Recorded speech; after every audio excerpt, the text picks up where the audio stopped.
Hello to everyone. आज हम 10th class के मैथ एनसीईआरटी बुक के 5th चैप्टर अरिथमेटिक प्रोग्रेशन के बारे में बात करेंगे। आज मैं इसका इंट्रोडक्शन पार्ट कराऊंगा कि अरिथमेटिक प्रोग्रेशन यानी एपी क्या होता है, और नेक्स्ट वीडियो में हम इसके 5.1 के क्वेश्चन आंसर देखेंगे। तो आइए अब बात करते हैं हम इसके इंट्रोडक्शन पार्ट की, अरिथमेटिक प्रोग्रेशन यानी कि एपी। तो ए और पी दोनों क्या है, शॉर्ट फॉर्म है किसकी, अरिथमेटिक प्रोग्रेशन की। अरिथमेटिक प्रोग्रेशन यानी कि एपी, इसी को ही क्या कहा जाता है, एपी, ठीक है। और अरिथमेटिक प्रोग्रेशन हमारा 10th क्लास में 5th चैप्टर है, ठीक है। हम एनसीईआरटी बेस करेंगे, यहाँ ओ लिख लेना, ठीक है, प्रोग्रेशन एन नहीं, ठीक है। तो बात करेंगे एपी किसे कहते हैं और इसका मतलब क्या होता है एपी का, ठीक है। तो इसके बारे में हम लिखेंगे कि इट इज़ ए ऑर्डर। ये क्या होता है, एक ऑर्डर होता है, एक क्रम में रखी गई संख्याओं का एक ऑर्डर होता है, ठीक है। तो इसमें लिखेंगे कि एपी क्या होता है। तो AP it is a order, it is a order of numbers. ये किसका ऑर्डर होता है, नंबर्स का, ठीक है। इन सच ए वे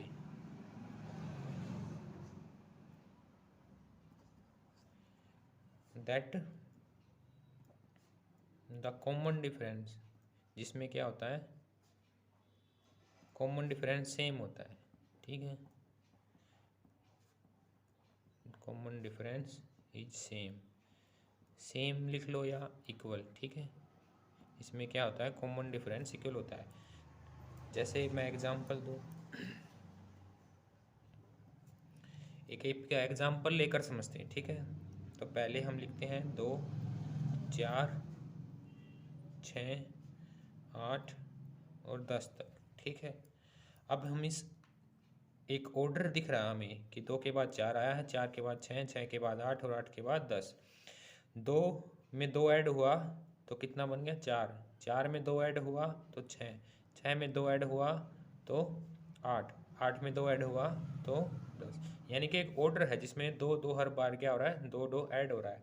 तो इसी को क्या कहेंगे हम कि ये एक एपी है। ये क्या है, एक एपी बना रहा है, अरिथमेटिक प्रोग्रेशन बना रहा है, ठीक है। तो इस प्रकार के कुछ सवाल देखेंगे हम कि एपी में क्या होता है, ठीक है। इसमें एक ऑर्डर होता है, ये किसी भी चीज़ का हो सकता है, वस्तुओं का ऑर्डर हो सकता है, नंबर्स का ऑर्डर हो सकता है, ठीक है। तो नेक्स्ट हम बात करेंगे इसमें टर्म।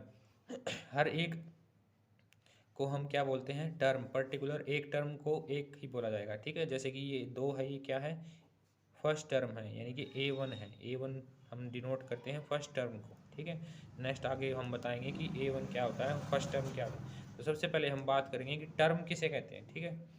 तो हम टर्म की डेफिनेशन लिख लेते हैं कि टर्म होता क्या है, ठीक है। इसमें लिखेंगे each of the number, each प्रत्येक, ईच ऑफ द नंबर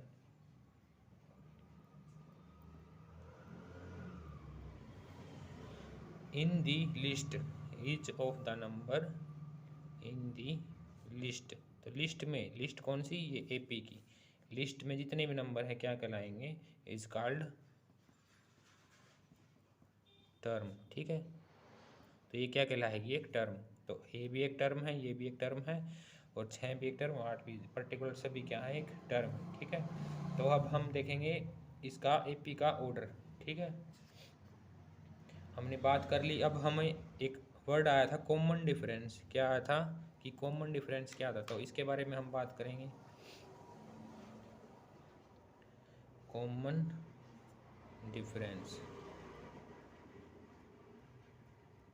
तो कॉमन डिफरेंस क्या होता है, कॉमन डिफरेंस एक फिक्स नंबर होता है। तो इसमें लिखेंगे it is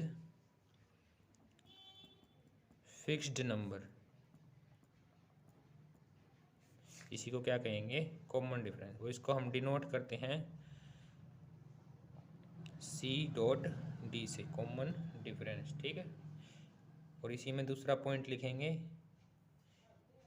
it can be positive और नेगेटिव। ये कैसा हो सकता है, पॉजिटिव भी हो सकता है और नेगेटिव भी हो सकता है। ठीक है, होप सभी को समझ में आ रहा होगा।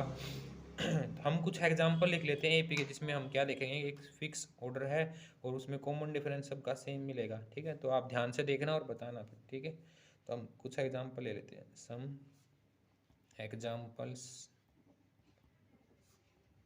Of AP. एपी के क्या लिखेंगे, कुछ एग्जांपल लिखेंगे। ठीक है, ये मैथ से ही, तुम्हारे मैथ से लिखे हैं 10th क्लास से। ठीक है, तो पहला जो एग्जांपल है 1 2 3 4।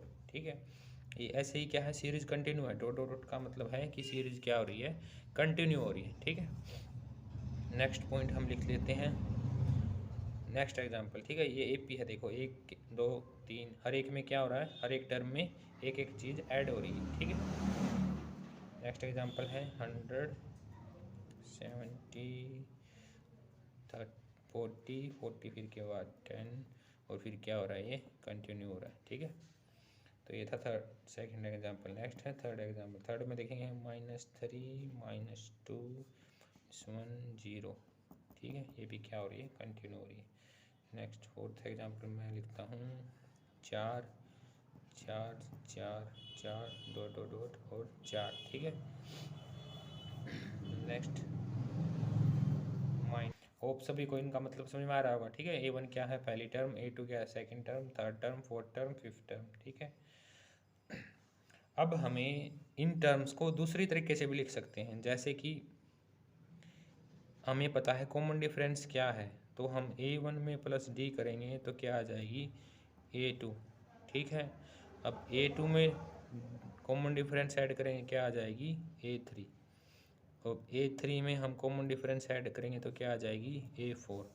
और A4 में कॉमन डिफरेंस ऐड करेंगे तो क्या आ जाएगी, A5। ठीक है, तो ये दो तरीके की आइडेंटिटी होती हैं, एक तो ये और एक ये, दोनों में से कोई सी भी याद रख लो जो इजी लगे आपको। ठीक है, नेक्स्ट हम बात करेंगे कि कॉमन डिफरेंस कैसे निकालते हैं। कॉमन डिफरेंस निकालने का एक सिंपल सा तरीका है कि हम डी से डिनोट करते हैं, तो मैंने पहले आपको बता दिया था। ठीक है, तो हम कॉमन डिफरेंस निकालेंगे, कुछ एग्जांपल ले लेते हैं। ठीक है, जैसे हम इसे पी बात करेंगे तो इसमें कॉमन डिफरेंस निकालना मान लो हमने।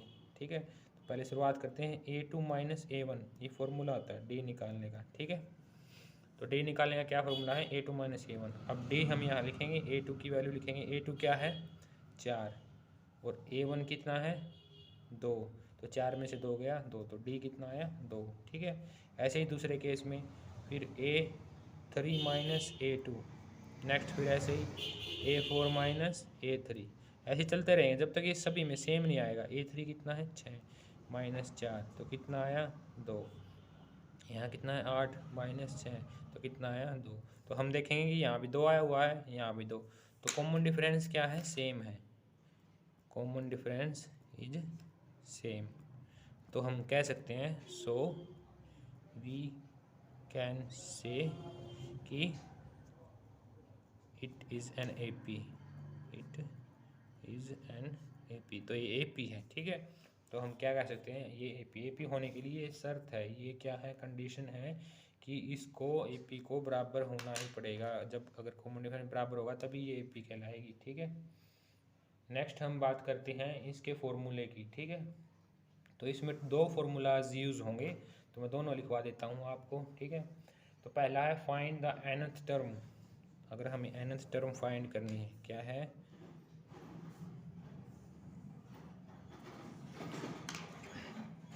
To find the number of term, और इसी को क्या लिख सकते हैं, to find the nth term.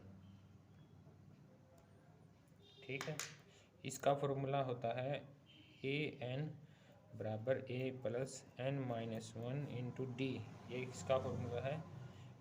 हमें नंबर ऑफ टर्म निकालनी है, कितनी है, nth टर्म निकालनी है कि कितनी टर्म। ठीक है, दोनों एक ही बात है, तो लिख लेते हैं हम इसमें कि AN क्या है, AN क्या है, nth टर्म की टर्म कितनी है, नेक्स्ट ए हमें पता है क्या होता है, फर्स्ट टर्म, ठीक है। नेक्स्ट हम लिख लेते हैं एन क्या होता है, नंबर ऑफ टर्म। एन क्या होता है, नंबर ऑफ टर्म, ठीक है, कि हमें कौन सी टर्म निकालनी है, ठीक है। ये है कितनी टर्म है और ये कौन सी टर्म निकालनी है, ठीक है। डी क्या होता है, कॉमन डिफरेंस, कॉमन डिफरेंस, ठीक है। होप सभी को समझ में आ रहा होगा। नेक्स्ट लिख लेते हैं हम दूसरा फॉर्मूला जो यूज होता है, इसमें यूज होता है सम ऑफ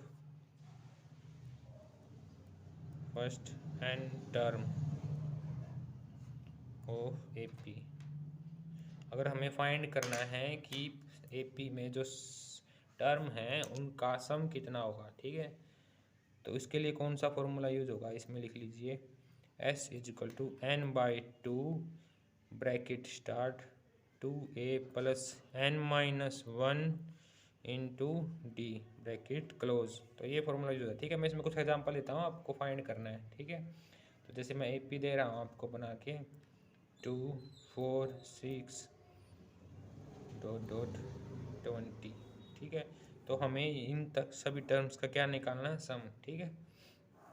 नेक्स्ट जो थर्ड फॉर्मूला यूज होता है, ये था हमारा फॉर्मूला नंबर 1, ये है फॉर्मूला नंबर 2 और ये है थर्ड। इसमें सिर्फ S लिख लीजिए आप, क्या S होता है, ठीक है। मैं S लिख देता हूँ यहाँ, S बराबर sum of all terms, sum of all terms, ठीक है। अगर हमें लास्ट टर्म गिवन है, जैसे कि इसमें 20 है, तो हम निकाल सकते हैं, ठीक है, उनका सम। तो उसके लिए अलग फॉर्मूला, उसमें लिख लीजिएगा आप S बराबर n by two bracket start a plus l bracket close. तो हम इसमें लिख सकते हैं S तो सभी को पता है, अभी मैंने बताया, सम ऑफ ऑल टर्म, n है number of term, number of terms, ये सभी को पता है, फर्स्ट टर्म, L है लास्ट टर्म। तो 3 फॉर्मूले आपकी सभी एक्सरसाइज में यूज़ होंगे, ठीक है। इनको ध्यान से समझिएगा, पढ़िएगा। चैनल सब्सक्राइब करिए, एक बार खुद से सोल्व करके देखिए, सोल्व होता है तो ठीक है। मुझे कमेंट करना कैसी आपकी वीडियो लगी, ठीक है। शेयर करना, सब्सक्राइब करना।